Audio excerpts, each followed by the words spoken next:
Ikalawang Samuel. Nalaman ni David ang pagkamatay ni Saul. Unang kabanata. Bumalik sina David sa Ziklag pagkatapos nilang matalo ang mga Amalekita. Patay na noon si Saul. Nanatili sila ng 2 araw sa Ziklag. Nang ikatlong araw may dumating na tao sa Ziklag mula sa kampo ni Saul. Punit ang damit niya at may alikabok ang ulo bilang pagluluksa. Lumapit siya kay David at yumukod bilang paggalang sa kanya. Tinanong siya ni David, "Saan ka nanggaling?" Sumagot siya, "Nakatakas po ako mula sa kampo ng mga Israelita." Nagtanong si David, "Bakit? Ano ang nangyari? Sabihin mo sa akin." Sinabi niya, "Tumakas po ang mga sundalo ng Israel sa labanan. Maraming napatay sa kanila pati na po si Saul at ang anak niyang si Jonathan." Nagtanong si David sa binata, "Paano mo na lamang patay na sina Saul at Jonathan?" Ikinuwento ng binata ang nangyari. "Nagkataon na nandoon po ako sa bundok ng Gilboa at nakita ko roon si Saul na nakasandal sa sibat niya. Palapit na po sa kanya ang mga kalaban na nakasakay sa mga karwahe at kabayo. Nang lumingon siya, nakita niya ako at tinawag niya ako. Sumagot ako, 'Ano po ang maitutulong ko?' Tinanong niya kung sino ako. Sumagot ako na isa akong Amalekita. Pagkatapos nakiusap siya sa akin, 'Lumapit ka rito at patayin mo ako. Tapusin mo na ang paghihirap ko. Gusto ko nang mamatay dahil hirap na ako sa kalagayan ko.'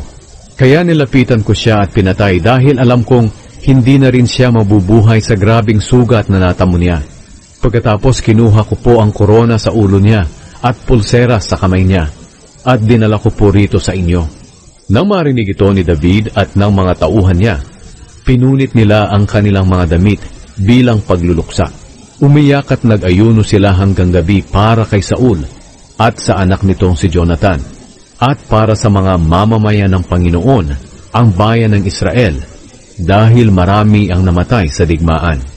Tinanong pa ni David ang binatang nagbalita sa kanya, "Taga saan ka?" Sumagot siya, "Isa po akong dayuhang Amalekita na nakatira sa lupain ninyo." Nagtanong si David, "Bakit hindi ka man lang natakot na patayin ang piniling hari ng Panginoon?" Pagkatapos, tinawag ni David ang isa sa mga tauhan niya at tinutusan, "Patayin mo ang taong ito." Pinatay nga ng tauhan niya ang tao. Sinabi ni David, "Ikaw ang dapat sisihin sa kamatayan mo. Ikaw na mismo ang tumistigo laban sa sarili mo nang sabihin mong pinatay mo ang piniling hari ng Panginoon." Ang awit ng kalungkutan ni David para kina Saul at Jonathan. Gumawa si David ng isang awit para kay Saul at sa anak nitong si Jonathan, at iniutos niyang ituro ito sa mga mamamayan ng Huda. Tinawag itong awit tungkol sa pana, at nakasulat ito sa aklat ni Jasher. Ito ang panaghoy niya. "O Israel, ang mga dakilang mandirigma mo'y namatay sa kabundukan mismo ng Israel. Napatay din ang mga magigiting mong sundalo. Huwag itong ipaalam sa Gat o sa mga lansangan ng Ashkelon. Baka ikagalak ito ng mga babaeng Filisteo na hindi nakakakilala sa Diyos. O bundok ng Gilboa, wala sanang ulan o hamog na dumating sa iyo. Wala sanang tumubong pananim sa iyong bukirin upang ihandog sa Diyos.